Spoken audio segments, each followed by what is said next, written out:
Hello दोस्तों, स्वागत है आप सभी का। दोस्तों आज की वीडियो में करेंगे एक्सरसाइज 2.4 का क्वेश्चन नंबर 10। 1 से लेकर 9 तक हम सभी को सॉल्व कर चुके हैं। आज करेंगे क्वेश्चन नंबर 10 को। इसमें हमें फैक्टराइज करना है ईच ऑफ द फॉलोइंग। ठीक है, जैसे कि फर्स्ट है हमारा 27y³ प्लस के 125z³ और सेकंड है 64m³ माइनस के 343n³। इनको हमें फैक्टराइज करना है। ठीक है, तो सबसे पहले करेंगे क्वेश्चन 1 और जानेंगे कि कौन कौन से फॉर्मूले इसको सॉल्व करने के लिए यूज होंगे। ठीक है, तो हमारे यहाँ पर दो फॉर्मूले हैं क्यूब के। पहला फॉर्मूला है x प्लस वाई, यानी कि x का क्यूब y का क्यूब है। तो हम ओपन करेंगे उसको, x प्लस के वाई इंटू में एक्स स्क्वायर प्लस के वाई स्क्वायर माइनस के एक्स वाई। ठीक है, अगर हमारे पास x क्यूब माइनस के वाई क्यूब है तो ओपन होगा x माइनस के वाई इंटू में एक्स स्क्वायर प्लस के वाई स्क्वायर प्लस के एक्स वाई। तो ये दो फॉर्मूले हैं हमारे जो इन क्वेश्चन को सॉल्व करने के लिए यूज होंगे। ठीक है, जो फर्स्ट है वो फर्स्ट को सॉल्व करेगा, जो सेकंड है वो सेकंड को सॉल्व करेगा। ठीक है, करते हैं सबसे पहले फर्स्ट का सॉल्यूशन। हमारे पास है 27y³ प्लस के 125z³। देखो, जो हमारा 27 है y³, इसको ले सकते हैं हम 3y का होल क्यूब, क्योंकि 3 का 3 टाइम मल्टीप्लाई करते हैं तो हमें 27 मिलता है और y का 3 टाइम मल्टीप्लाई करते हैं तो y³ मिलता है। और जैसे हमारे पास 125z³ है, इसको लिख सकते हैं हम 5z का होल क्यूब, यानी 5 इंटू 5 इंटू 5 इंटू में z into Z into Z, तो हमें मिलेगा 125z³। अब यहाँ से हमें मिल गया। देखो हमारे पास क्या है, x³ प्लस के y³। यहाँ पर भी क्या है, x³ प्लस के y³। तो आप मान लो जो आपका x है वो है आपका 3y। ठीक है, और यहाँ पर जो आपका y है आपने लेट कर लिया है, y है वो क्या 5z। अब केवल आपको ये जो वैल्यू है वो इस फॉर्मूले में पुटअप कर देना। फर्स्ट वाले में पुटअप करेंगे तो क्या, x का क्यूब यानी कि 3y का क्यूब यहाँ पर गिवन है, तो क्या होगा x प्लस के y। x की वैल्यू क्या है 3y प्लस के y की वैल्यू क्या 5z। ठीक है, डायरेक्ट आपने क्या फॉर्मूले में पुटअप करना है। x³ y³ मतलब है ये आपका x का क्यूब है, ये आपका y का क्यूब है, प्लस है तो प्लस फॉर्मूले में है। तो कैसे ओपन होगा, x प्लस के y। x की वैल्यू ये है, y की वैल्यू ये है, इंटू में x स्क्वायर यानी कि 3y का स्क्वायर प्लस के y स्क्वायर यानी कि 5z का स्क्वायर माइनस के एक्स वाई। एक्स की वैल्यू क्या है 3y इंटू में 5z।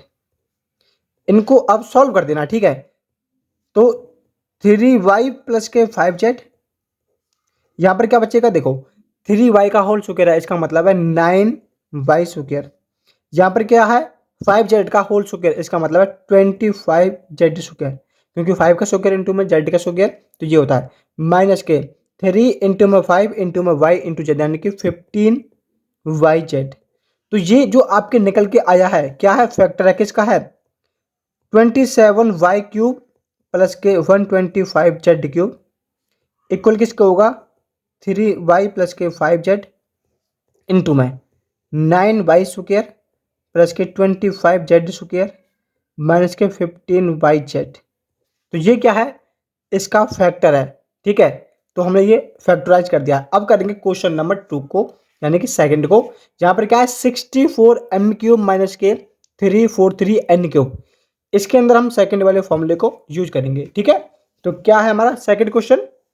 सेकंड क्वेश्चन है हमारा 64m³ माइनस के और हमारा है 343n³ फैक्टराइज करना हमको। तो क्या करेंगे, हम लिख सकते हैं 64m³ को कैसे लिख सकते हैं 4m का होल क्यूब, हम इसको लिख सकते हैं। ठीक है, जब इसको ओपन करेंगे तो हमें यही मिलेगा।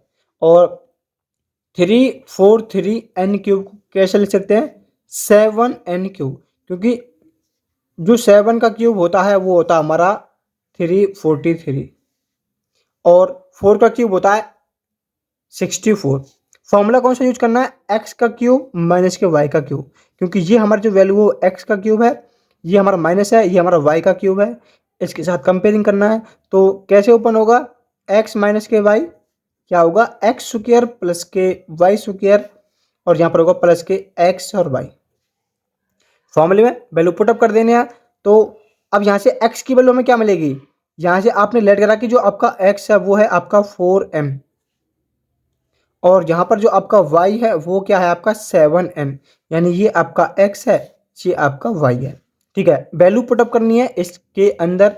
तो रखेंगे x की वैल्यू क्या है 4m, 4m माइनस के कितना है 7n, इंटू में एक्स स्क्वायर यानी कि 4m का होल स्क्वायर, प्लस के वाई स्क्वायर यानी कि 7n का होल स्क्वायर, प्लस के एक्स वाई यानी कि 4m इंटू में 7n। अब इनको सॉल्व करेंगे तो यहाँ पर क्या बचेगा 4m माइनस के 7n, 4m का होल स्क्वायर यानी कि 16m स्क्वायर, प्लस के 7n स्क्वायर का मतलब है 49n स्क्वायर, प्लस के 7 इंटू 4 करेंगे तो कितना हो जाएगा 28mn। अब आपको लिखना है हैंस 64m क्यूब माइनस के 343n cube is equal to 4m minus के 7n इंटू में 16m स्क्वायर प्लस के 49n स्क्वायर प्लस के 28mn, क्या होगा m और n। तो ये क्या है आपका फैक्टराइज, इसको बोलते हैं फैक्टर, यानी कि ये इसको हमने फैक्टर में तोड़ दिया यानी कि फैक्टराइज कर दिया इसका। तो यहाँ पर हमारा जो क्वेश्चन है वो कंप्लीट हो जाता है। क्वेश्चन नंबर ये हमारा सेकंड है, और यहाँ पर जो हमारा क्वेश्चन नंबर है ये हमारा फर्स्ट। तो इस प्रकार हम अपने क्वेश्चन करने होते हैं बाय फॉर्मूले। सिंपल सा तरीका है, केवल आपको फॉर्मूला चाहिए। अगर आपको फॉर्मूला याद है तो आपका क्वेश्चन है वो 2 मिनट में सॉल्व हो जाएगा। तो दोस्तों यदि आपका कोई भी डाउट है इस क्वेश्चन के अंदर तो आप हमें कमेंट बॉक्स में पूछ सकते हैं। यदि आपको वीडियो अच्छा लगी है तो आप वीडियो को लाइक करना, चैनल को सब्सक्राइब करना, वीडियो को दोस्तों के पास शेयर करना।